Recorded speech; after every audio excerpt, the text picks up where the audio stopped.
नमस्कार, विंध्या टाइम्स में आपका स्वागत है। कोरोना से जहां एक और पूरा विश्व, भारत, मध्य प्रदेश, तमाम राज्य बुरी तरह से प्रभावित हैं, वहीं अब इसके कारण प्राइवेट सेक्टर, विशेष रूप से वो लोग बहुत बुरी तरह से प्रभावित हैं जो प्राइवेट बिल्डिंग को किराए से लेकर तमाम संस्थान संचालित करते हैं, चाहे वो कोचिंग संचालक हों, चाहे किसी भी छोटे स्मॉल साइज बिजनेस के लोग हों, जो कहीं किराए का प्रीमाइसेस लेते हैं, कहीं पर बिल्डिंग लेते हैं और अपनी चीज़ें संचालित करते हैं।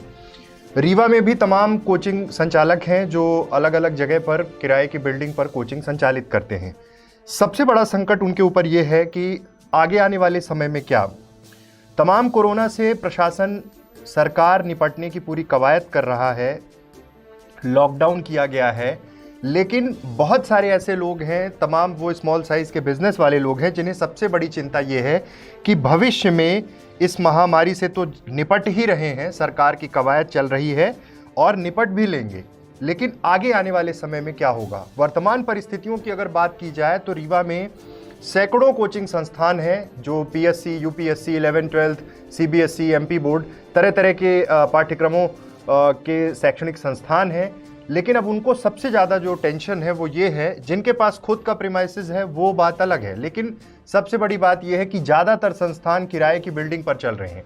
उनके लिए प्रशासन की ओर से क्या, इसको लेकर तमाम कोचिंग संचालक लगातार अब अपनी मांग भी उठा रहे हैं और ये एक नैतिक जिम्मेदारी है हम सब की, मीडिया संस्थान की भी, कि इस मसले को उठाया जाए कि आखिर सरकार इनके लिए क्या प्लान कर रही है, किस तरह की कवायद करेगी। सबसे बड़ी बात यह है कि रीवा के अलग अलग सेगमेंट में अगर बात की जाए, चाहे रमा गोविंद पैलेस की बात की जाए, चाहे जॉन टावर की बात की जाए, अंगूरी बिल्डिंग, तमाम अलग अलग जो बिल्डिंग हैं जहां पर किराए से लोग जगह लेते हैं, कोचिंग संचालित करते हैं। लेकिन लॉकडाउन के बाद, कोरोना के कारण जो लॉकडाउन हुआ उसके बाद एक अस्थिरता का दौर शुरू हुआ है। अस्थिरता ऐसी कि आखिर इनका भविष्य क्या होगा।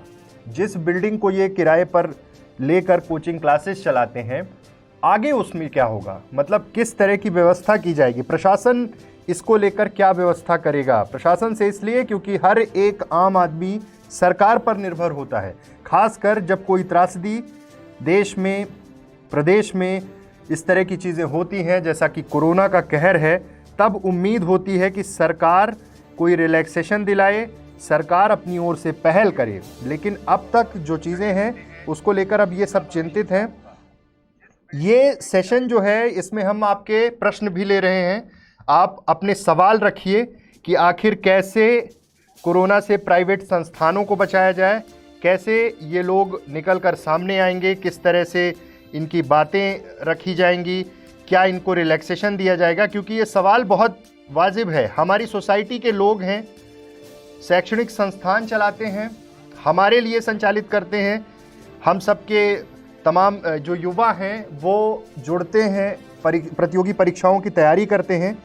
लेकिन सबसे बड़ी जो महंगी चीज़ होती है वो बिल्डिंग जहां पर ये संस्थान संचालित होते हैं, उसको लेकर सरकार का क्या कदम है ये देखना बहुत महत्वपूर्ण हो जाएगा। सरकार किस तरह से पहल करेगी ये जानना बेहद महत्वपूर्ण है। रीवा में सैकड़ों संस्थान हैं और उन सबकी ये उम्मीद है कि सरकार इस पर कुछ पहल करेगी। कोरोना से प्राइवेट संस्थानों पर बड़ी मार हुई है। अभी लॉकडाउन चल रहा है, 14 के बाद कुछ कहा नहीं जा सकता। किराए की बिल्डिंग में जो चीज़ें संचालित हैं, एक दबाव भी होगा। क्या सरकार की कोई गाइडलाइन है, क्या सरकार इस दिशा में काम कर रही है कि जिन लोगों के संस्थान ऐसी बिल्डिंगों में हैं जहां हज़ारों लाखों में किराया है, उनको कैसे छूट दी जाएगी। अगर ऑनर जो हैं, जो मकान के, उस बिल्डिंग के मालिक हैं, उनसे कैसा कम्युनिकेशन हो पा रहा, क्या सरकार कोई गाइडलाइन तैयार कर पा रही है, ये एक बहुत महत्वपूर्ण पहलू है। इन सब चीज़ों पर सोचना इसलिए बहुत ज़रूरी हो जाता है क्योंकि हमारी ही सोसाइटी के लोग हैं। आज जब ये बुरा दौर शुरू हुआ है, एक और जहां प्रशासन पूरी कवायद कर रहा है, लोगों में किसी भी तरह से कोरोना का संक्रमण न फैले, उन्हें बचाने की कवायद शुरू है, वहीं दूसरी ओर सबसे महत्वपूर्ण ये हो जाता है कि हम हमारे आसपास, हमारे युवाओं के लिए संचालित ये संस्थान, जहां से ये शिक्षा लेते हैं, जहां से सेलेक्ट होते हैं, राज्य की सेवाओं के लिए जाते हैं, आज इस बुरे दौर में उनके लिए सरकार द्वारा क्या प्रबंध किए जाएंगे।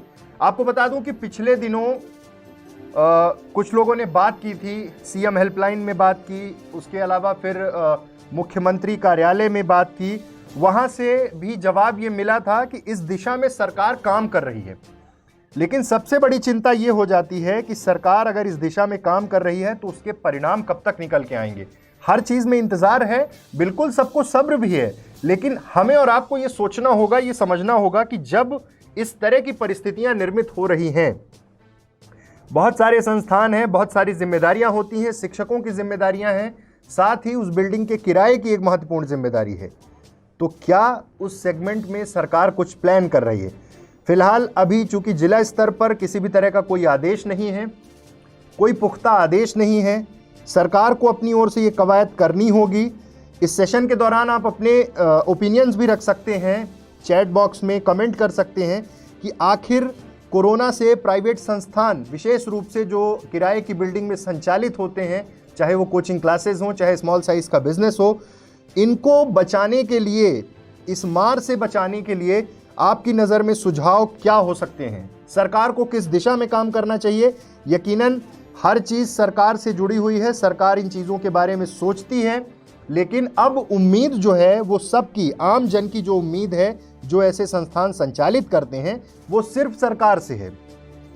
वो भी जानते हैं कि सरकार इस चीज़ पर कोई पुख्ता निर्णय लेगी, लेकिन किस तरह से लेगी ये बहुत महत्वपूर्ण हो जाता है जानना, क्योंकि सबके उम्मीदों में सिर्फ एक चीज़ है कि जब पूरा देश, राज्य इस महामारी से गुजर रहा है, सरकार स्वास्थ्य सेवाओं को लेकर तमाम ऐलान कर रही है, बचाने की कवायद है, लेकिन एक बहुत बड़ी चिंता ये है कि लॉकडाउन समाप्त होने के बाद किस तरह की परिस्थितियां निर्मित होंगी, क्योंकि यकीनन सरकार के केंद्र में अभी आम जन को बचाना है, स्वास्थ्य संबंधी चीज़ों से बचाना है, कोरोना से बचाना है, लेकिन एक बड़ी जिम्मेदारी ये होगी जो आर्थिक मोर्चे की है, अर्थव्यवस्था से जुड़ी हुई है, जो एक रोजगार से जुड़ी हुई है, उस पर क्या कदम उठाए जाएंगे।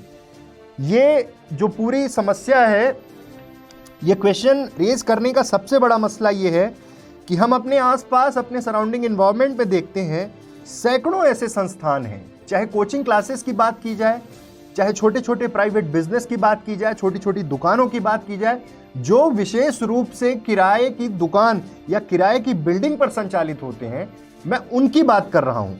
ये एक ऐसा मसला है कि सोचना पड़ेगा। एक यूज़र ने कमेंट किया है कि जो दुकान किराए से हैं वो उसके बारे में भी सोचें, जो दुकान किराए से हैं कुछ उसके बारे में भी सोचें। उन्हीं की बात कर रहे हैं कि जो दुकान किराए से हैं, जो किराया देकर कोई दुकान चला रहे हैं, संचालित कर रहे हैं, उनके बारे में सोचना बेहद ज़रूरी है। सरकार की ओर ध्यान दिलाने का मकसद भी यही है, क्योंकि हम किसी एक पर कोई जिम्मेदारी डालने की बात नहीं कर रहे हैं। हमारा मसला ये नहीं है कि अगर किसी का बिजनेस ही वही है कि कुछ दुकानें हैं, उससे बिजनेस चल रहा है, किसी ने किराए पर ले रखी है, उससे बिजनेस चल रहा है, तो उसके बारे में भी चिंता सरकार की एक नैतिक जिम्मेदारी है। ये कहना बिल्कुल आशय ये कहने का नहीं है कि सरकार सोच नहीं रही है। सरकार इस ओर कुछ कदम उठाने की कोशिश में होगी, लेकिन अभी जो ये एक डर और भय का माहौल निर्मित है, यकीनन बहुत सारे संस्थान ऐसे होंगे, बहुत सारी ऐसे बिल्डिंग होंगी जहाँ पर चीज़ें संचालित की जा रही थी, उनके ऊपर ये प्रेशर होगा, रेंट का, किराए का एक प्रेशर होगा, उसको लेकर कोई गाइडलाइन तय करना बहुत ज़रूरी है। सरकार को ये सोचना होगा कि आखिर किस तरह से इन लोगों पर इस तरह की मार ना आने पाए। प्राइवेट संस्थान जो हैं, इन पर बड़ी मार हो सकती है इसके कारण। मैं फिर से आप लोगों से कह रहा हूं, जो यूज़र हमारे साथ जुड़े हैं, कि आप अपने ओपिनियंस रख सकते हैं, क्योंकि हमारी सोसाइटी, हमारे समाज से ही संस्थान चलते हैं, हमारे ही युवा वहां पर शिक्षा प्राप्त करते हैं, कंपटीशन की तैयारियां करते हैं, प्रदेश की सेवाओं में जाते हैं। इसलिए आज जब संस्थानों पर यह बड़ी मार हो रही है, चाहे वो छोटी सी दुकान हो जो किराए पर चल रही है, चाहे किसी भी चीज़ की दुकान हो, आप सोचिए बहुत ज़्यादा रेंट पे जो दुकानें हैं उनकी क्या हालत होगी, किस तरह से चीज़ों को बैलेंस करेंगे, कैसे मैनेज करेंगे, किस तरह का रिलैक्सेशन मिल सकता है, ये एक बड़ा सवाल है। अब तक राज्य सरकार द्वारा कोई भी गाइडलाइन ऐसी तय नहीं की गई है।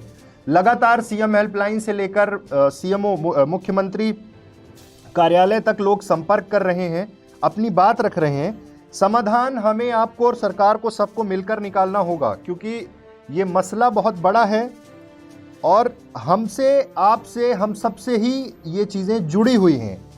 आप सोचिए आखिर ऐसी क्या व्यवस्था बन सकती है, क्योंकि हमें और आपको इस चीज़ को भी एक कैंपेन की तरह लेना होगा, एक मुहिम की तरह लेना होगा।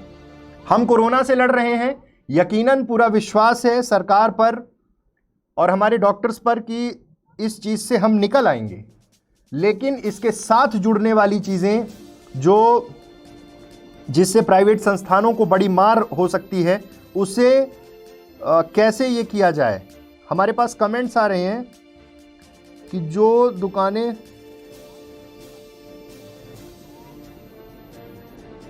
जो भूखे प्यासे हैं उन गरीबों की भी सोचें। बिल्कुल उन गरीबों की सुनवाई हो रही है। एकदम से ये कह देना कि सुनवाई नहीं हो रही, क्योंकि तमाम सामाजिक संगठन, रीवा शहर से लगे हुए, ग्रामीण में तमाम संस्थान, सरकार की ओर से 3-3 महीने का राशन, हर वो कवायद की जा रही है। और बड़ी बात यह है कि अब राशन कार्ड का जो क्राइटेरिया था गरीबों के लिए, वो अब धीरे धीरे करके वो भी खत्म करने की कवायद है कि अगर कोई वंचित है, गरीब है, उस तक राशन पहुंचाया जाएगा। पुनीत शुक्ला ने कमेंट किया है कि लोगों को आगे आना होगा, सरकार के पास इतना पैसा नहीं है कि सभी प्राइवेट सेक्टर को फंडिंग कर पाए, क्योंकि ये बहुत बड़ा सेक्टर है। यकीनन सरकार पर पूरी जिम्मेदारी डालने की बात नहीं हो रही है, ना तो ये है कि सिर्फ सरकार जिम्मेदार है। यहाँ पर मसला ये है कि सरकार को ये सोचना होगा, सरकार को ये निर्धारित करना होगा कि आखिर किस तरह से हमारे प्राइवेट सेक्टर्स, जिनसे एक बहुत बड़ी इकोनॉमी चलती है, उसे कैसे बचाया जाए। ये एक बड़ी जिम्मेदारी है। स्मॉल साइज के बिजनेसेस हैं, छोटे छोटे उद्योग हैं, छोटे छोटे शॉप हैं, छोटी छोटी यूनिट्स हैं, जो उनसे मिलकर ही एक पूरी इकोनॉमी स्टैब्लिश होती है। और आज वर्तमान में जो स्थिति है, कोरोना से जंग लड़ रहा है देश, विश्वास है कि जीतेंगे, लेकिन ये भी ध्यान रखना होगा कि हमारे प्राइवेट संस्थानों को हमें बचाने की एक जिम्मेदारी अभी से उठानी होगी। ये कोई ऐसा इनिशिएटिव नहीं है कि आज हम कोरोना से जूझ रहे हैं तो इसी समय एक नई जिम्मेदारी लादने की बात है।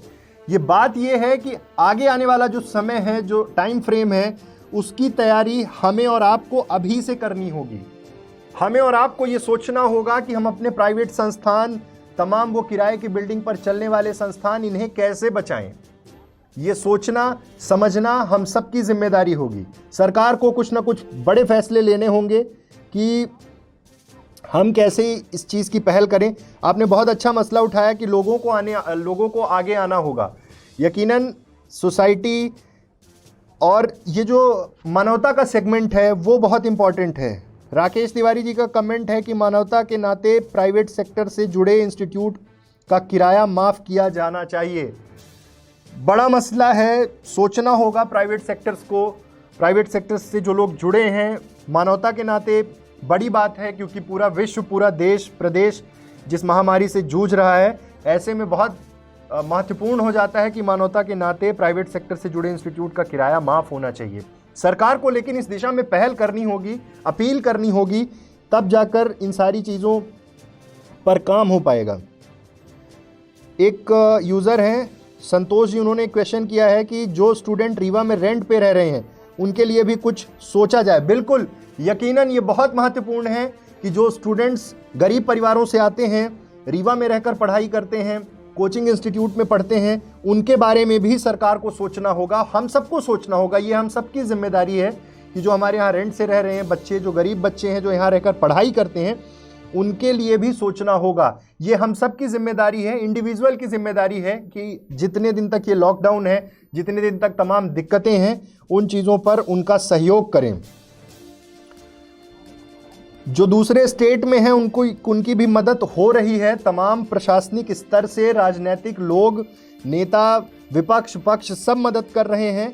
अभी चूँकि समस्या ऐसी है कि नहीं लाया जा सकता, रीवा नहीं लाया जा सकता, दूसरे स्टेट में है, तो उनकी वहीं रहने खाने की जिम्मेदारी भी सरकारें उठा रही हैं।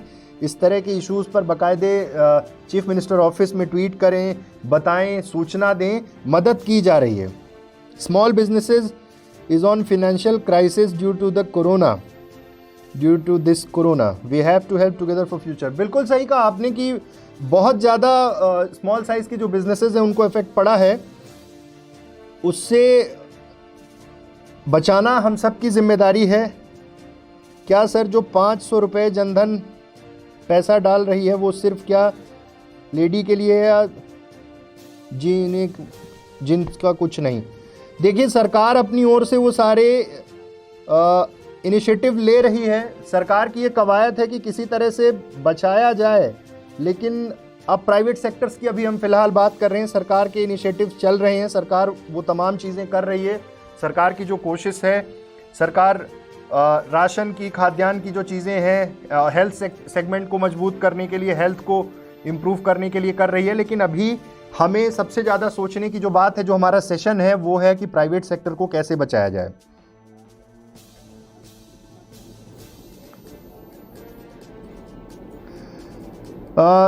तिलकराज करचुली जी ने मैसेज किया है कि कुछ संस्थान ऐसे हैं जिनका दुकान मकान दोनों ही किराए पर है, उनके लिए मकान मालिक कुछ राहत दे सकते हैं। हाँ, यही सारी चीज़ें हैं, यही सब आपके व्यूज़ हैं कि क्या ऐसे लोगों को रिलीफ दिया जा सकता है। सर, जब इकोनॉमी ही ठप है तो रेंट कहाँ से भरेंगे हम कोचिंग वाले? सरकार को लॉकडाउन में ही बेसिक इश्यूज़ में काम करना होगा। बिल्कुल सही बात कही आपने कि जब पूरी अर्थव्यवस्था ही कोरोना के कारण, उसके पहले की भी जो स्थितियां हैं सबके सामने हैं, जब इस तरह के इश्यूज़ हो रहे हैं तो लॉकडाउन में ही बेसिक इश्यूज़ पे काम करना होगा। सरकार को अपनी ओर से पहल करनी होगी और ये सोचना होगा कि कैसे प्राइवेट सेक्टर को बचाया जाए, किस तरह से मदद की जाए।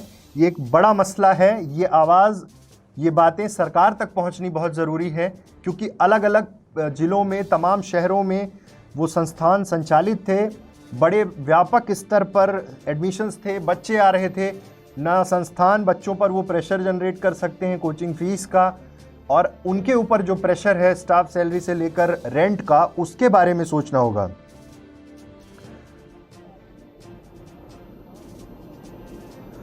साथ में यूज़र्स का कमेंट है क्योंकि ना तो हम इस टाइम अपनी कोचिंग पैकअप कर सकते हैं क्योंकि लॉकडाउन में ये भी पॉसिबल नहीं है। सही बात है, ये सब चीज़ें नहीं पॉसिबल हैं। इतना आसान नहीं होता किसी चीज़ को इस्टेब्लिश करके एकदम से बंद कर देना।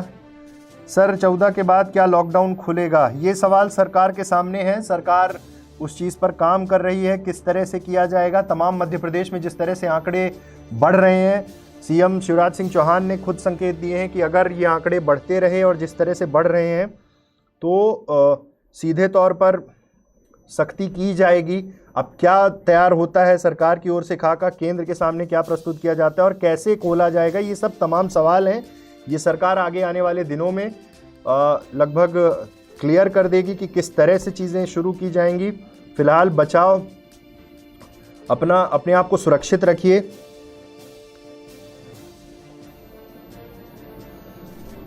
संतोष जी ने एक सवाल पूछा है कि एक रिक्वेस्ट और थी, जो आसपास क्षेत्र से इलाहाबाद बनारस डिस्ट्रिक्ट के स्टूडेंट फंसे हुए हैं, उनके घर जाने का पास प्रोवाइड करे एमपी गवर्नमेंट, बड़ी कृपा होगी, उनके घर वाले परेशान है। देखिए, अभी टोटल लॉकडाउन है, ज़िले की सीमाएं सील कर दी गई हैं, प्रशासन पूरी सख्ती के साथ काम कर रहा है। जो लोग जहां हैं उन्हें वहीं सुरक्षित रहने, उनके भोजन की व्यवस्था और तमाम तरह की कवायदें अलग अलग राज्य भी कर रहे हैं।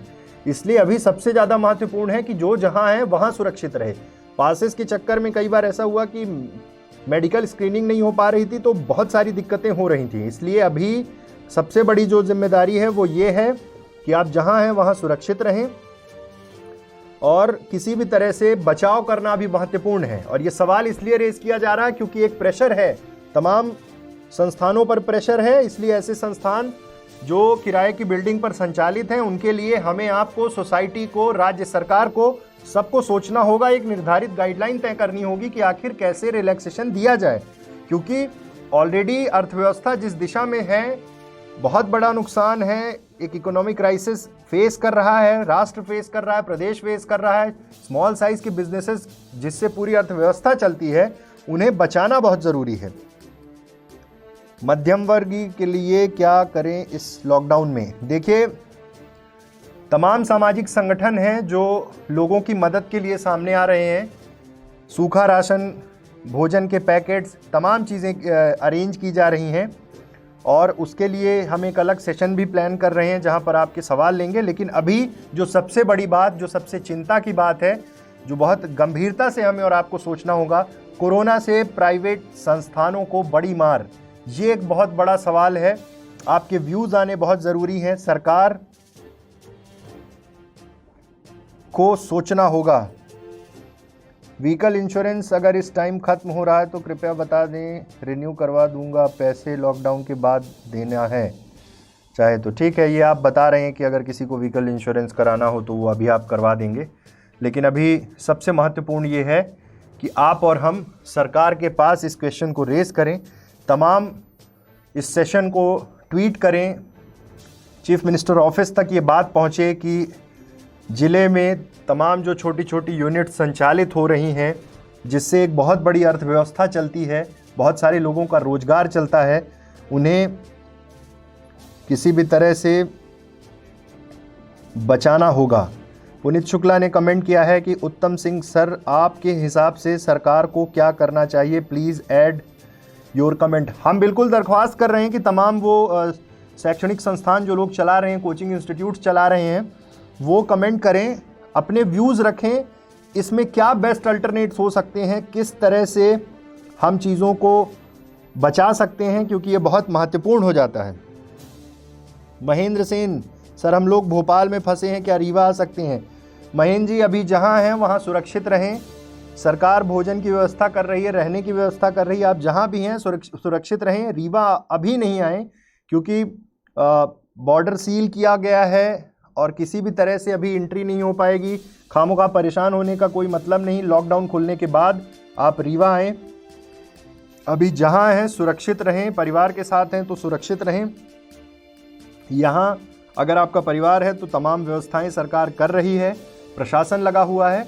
अभी सबसे महत्वपूर्ण है सबको सुरक्षित रखना। तो इस सेशन में कुछ डिस्कशन हुए, लेकिन और ज़्यादा आप लोगों के व्यूज़, आपके ओपिनियंस आने बहुत ज़रूरी हैं।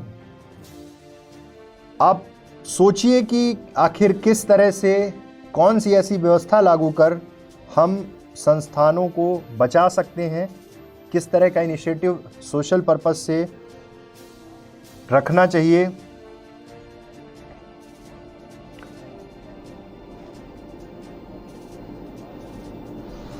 उत्तम सिंह जी कमेंट कर रहे हैं कि मुझे लगता है कि जो सक्षम हैं आगे आकर हर किसी की मदद करें। जो लोग किराए से दुकान चला रहे हैं या जो किराए के घर पर रह रहे हैं, सभी मकान मालिक संवेदनशीलता का परिचय दें। सोशल इनिशिएटिव की बात है, देश बहुत बड़ी त्रासदी से गुजर रहा है। आपका कमेंट बहुत वैल्यूएबल है। आपने बहुत अच्छा इशू रेज़ किया कि जिनके घरों पर कुछ स्टूडेंट्स किराए से रह रहे हैं, वो लोग सोचें और उनका किराया माफ़ करें या फिर कुछ रिलैक्सेशन दें, किसी तरह से संभालें। और ऐसे तमाम जो संस्थान हैं जो किराए की बिल्डिंग पर संचालित कर रहे हैं, वो सब अगर सक्षम हैं, बहुत फिनेंशियली वाइबल हैं, क्योंकि अगर इस तरह की बिल्डिंग्स को ऑपरेट कर रहे हैं तो उन्हें ये सोचना होगा, उन्हें इस तरह की चीज़ों में रिलैक्सेशन भी देना होगा। सरकार भी निर्धारित करे, सोसाइटी निर्धारित करे और ये मानवता निर्धारित करे, ये बहुत बड़ी बात है। देव मिश्रा जी कमेंट करें, I am not getting to understand why are in government trying to work on basic issues of middle class like rent, electricity, water, school fees, because if they live in house so how can they manage all. बहुत बड़ी बात है। सरकार को ये सोचना होगा कि बेसिक जो मिडिल क्लास फैमिलीज़ हैं, जो जिनके साथ जो इश्यूज़ हैं, इलेक्ट्रिसिटी का है, वाटर सप्लाई का है, रेंट का है, स्कूल फीस का है, इन सब चीज़ों पर सोचना होगा। संवेदनशीलता ही हम सभी को बचा सकती है। कहते हैं ना कि डूबते को तिनके का सहारा। बहुत बड़ी बात है।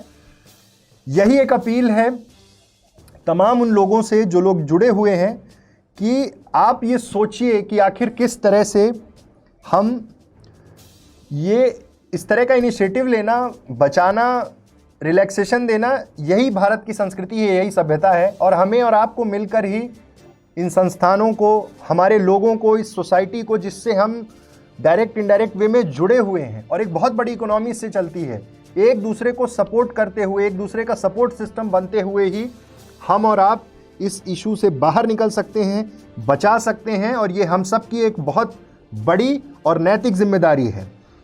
उम्मीद करते हैं कि इस इशू को लेकर आप ट्वीट करें, सीएम हाउस में, चीफ मिनिस्टर ऑफिस में ट्वीट करें, गवर्नमेंट को ट्वीट करें, कलेक्टर से रिक्वेस्ट करें और इस बात को पहुंचाएं कि आज सबसे बड़ी जो ज़रूरत है वो बचाने की है। सरकार को ये सोचना होगा और संवेदनशीलता के साथ काम करना होगा। ये एक बहुत बड़ा पॉइंट है कि बेसिक जो इश्यूज़ हैं मिडिल क्लास के, rent, electricity, water, school fees, ये सब जब घर पे हैं, जो रोज़ कमाने वाले लोग हैं वो किस तरह से चीज़ों को मैनेज करेंगे, इसके बारे में सरकार को सोचना होगा, हमको, आपको सोचना होगा, इस सोसाइटी को सोचना होगा। लेकिन सरकार को एक गाइडलाइन बनानी होगी, सरकार को कुछ निर्देश देने होंगे। विशेष रूप से मध्य प्रदेश सरकार को इस दिशा में काम करने की अब ज़रूरत है।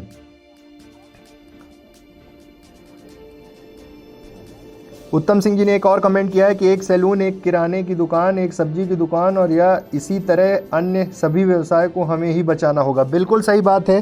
स्मॉल साइज बिजनेसेस की बात है कि किस तरह से वो चीज़ों को मैनेज करते हैं। दिन भर की कमाई के बाद उनका घर चलता है और ये जिम्मेदारी सोसाइटी की अब बन रही है। हमें और आपको कदम उठाना होगा कि हम ऐसे लोगों को बचाएं, इनके व्यवसाय को बचाएं, क्योंकि देश की पूरी अर्थव्यवस्था, हमारे गांव के गरीब, शहर में जो लोग रोज़गार के लिए आते हैं, जो मजदूर हैं, जो छोटे छोटे बिजनेसेस को ऑपरेट करते हैं, उन सबको बचाना हम सब की जिम्मेदारी है।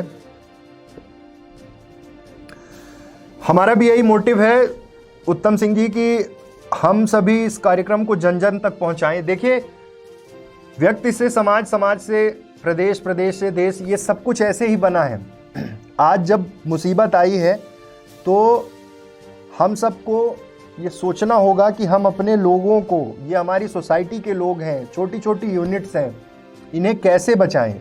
सरकार तक आवाज़ बुलंद करें, एक गाइडलाइन निर्धारित हो, कलेक्टर तक बात पहुंचाएं और हम सब मिलकर ये कोशिश करें कि आगे आने वाले समय में जब लॉकडाउन खुलेगा उसके पहले ये पूरा मसौदा तैयार हो जाए, ये पूरी स्ट्रेटेजी बन जाए कि किस तरह से इन चीज़ों पे रिलैक्सेशन, किस तरह से बचाना है। लेकिन हर इंडिविजुअल की एक जिम्मेदारी है, सबको ये सोचना होगा और हम इस मुहिम को शुरू कर रहे हैं। आगे आने वाले समय में इस तरह के कार्यक्रम के माध्यम से हम तमाम प्रशासनिक अधिकारियों, तमाम जिम्मेदार जनप्रतिनिधियों और सरकार तक इस बात को पहुंचाएंगे कि आखिर हम कैसे प्राइवेट संस्थानों पर जो ये बड़ी मार हो रही है, इससे कैसे बाहर निकाला जाए, कैसे बचाया जाए। बहुत बहुत धन्यवाद आप सभी का इस सेशन में जुड़ने के लिए। उम्मीद करते हैं कि एक शुरुआत है और तमाम प्राइवेट संस्थानों को बचाने के लिए हम और आप साथ आएंगे, साथ चलेंगे और सरकार से दरख्वास्त करेंगे। तमाम समाज में वो संवेदनशील लोग हैं जिनकी बड़ी बड़ी बिल्डिंग्स हैं, जो ये संस्थान चलाते हैं, उनसे रिक्वेस्ट करेंगे कि आइए मिलकर अपने इन लोगों को बचाएं, क्योंकि वक्त जिस हालात में है, जिस तरह की सिचुएशन है, उसे उन सब में आपने एक बहुत अच्छा कमेंट किया कि इंसानियत का परिचय देने का इससे बड़ा अवसर नहीं मिलेगा। सभी मकान मालिक इस पर विचार करें। बिल्कुल सही बात है, सब इंडिविजुअल इनिशिएटिव लें। बहुत बड़ी त्रासदी है, आज तक कभी इतिहास में ऐसा नहीं हुआ, लेकिन अब जो चीज़ें हो रही हैं उससे निकलने के लिए हर इंसान को जिम्मेदार बनना होगा, हमें और आपको जिम्मेदार बनना होगा। मध्यम वर्गीय को अपनी जिम्मेदारी समझनी होगी, तभी इन छोटे व्यापारियों के साथ न्याय हो पाएगा। बहुत अच्छा कमेंट किया, बहुत अच्छी बात आपने की है प्रज्ञा त्रिपाठी जी की। मध्यम वर्गीय को अपनी जिम्मेदारी समझनी होगी। मध्यम वर्गीय के साथ साथ तमाम जो हाई क्लास हैं उन्हें भी अपनी जिम्मेदारी समझनी होगी, सोशल इनिशिएटिव लेने होंगे, तब जाके हम इस चीज़ पर एक कंक्लूजन पार्ट पे पहुंच पाएंगे। आज जिस महामारी के दौर से हम गुजर रहे हैं, हम उससे निकल आएंगे, पूरा विश्वास है। वैक्सीन बनेगी, मेडिसिन बनेगी, सब कुछ हो जाएगा।